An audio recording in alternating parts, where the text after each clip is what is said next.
Hello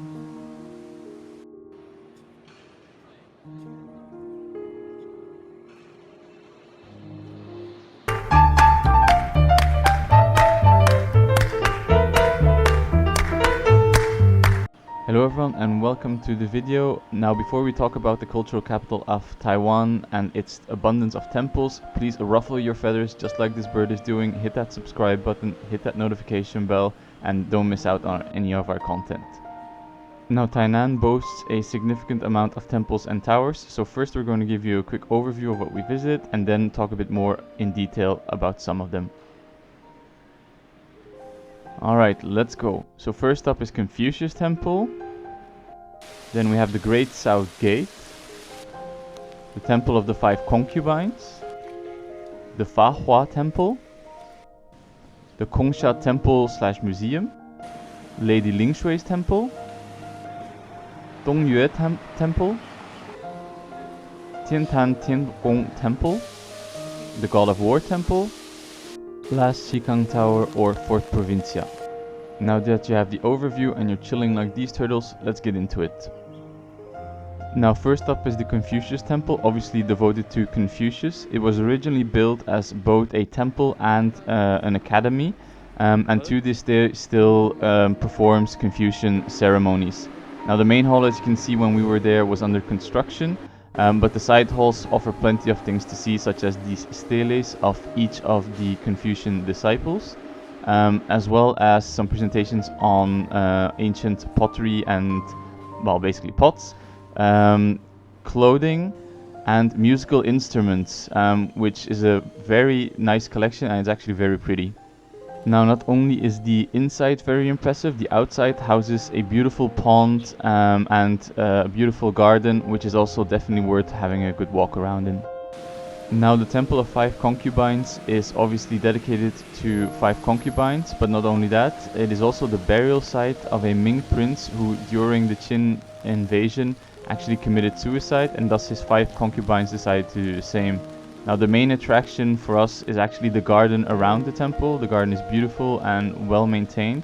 The temple itself, as you can see, is not that large, but is also still well maintained.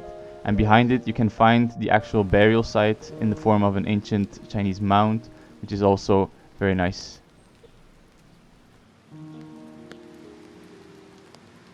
Now next up is Kongxia Temple / Museum.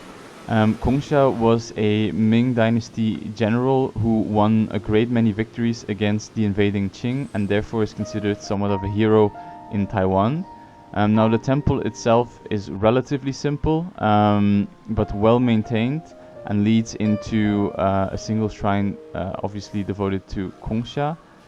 Now aside from the actual shrine, around it is an entire, let's say, park, and that park is not as simple as it is really elaborate and really beautiful, and also showcases a huge statue of Kongxia.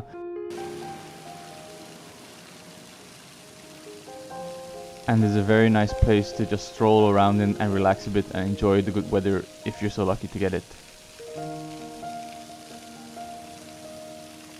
Now Lady Lingshui's temple is right next to the Kongxia Temple / Museum, and is obviously devoted to Lady Lingshui, who is the goddess of fertility and rebirth. And it is also the temple with the highest amount of female depictions, so female goddesses or assistants thereof. Now, as you've noticed, the temple is very beautiful, houses a lot of gold colors, blue colors, and red colors, so very vivid, very good colors in Chinese culture. And obviously is a great place to visit if you're thinking of having any kids. Now next to the road you'll find Dongyue Temple. Dongyue Temple is dedicated to 2 gods. First Dongyue, who is the lord of the netherworld and the city god. Now the temple itself, obviously as it is netherworld related, houses quite a few statues and depictions of netherworld related deities. So some of them can be a bit scary, but the temple itself is actually relatively small, but definitely worth a visit, also because it's one of the more active temples. Now, if we're talking about active temples, we cannot miss Kongxia Temple, or otherwise known as the Heavenly Temple. As you can see, it is one of the most active temples that we visited, and therefore, because it's also relatively large, you should definitely visit and see how local Taiwanese people actually worship, because some of the smaller temples also give you that opportunity, but here, because there are so many people and because it's so active, it is definitely worth having a look.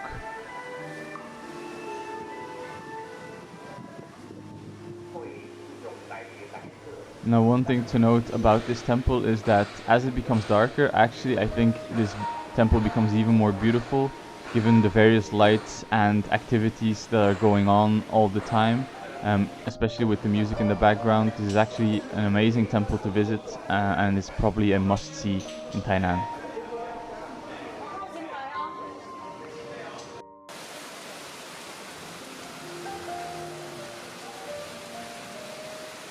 Now last is Chikang Tower, or Fort Provincia. Now Fort Provincia used to be a Dutch outpost during the Dutch colonization of Taiwan. Now the, let's say, former outpost is surrounded by a nice garden and is actually currently being reworked into a full museum, together with some companies who have both relations to Taiwan and the Netherlands.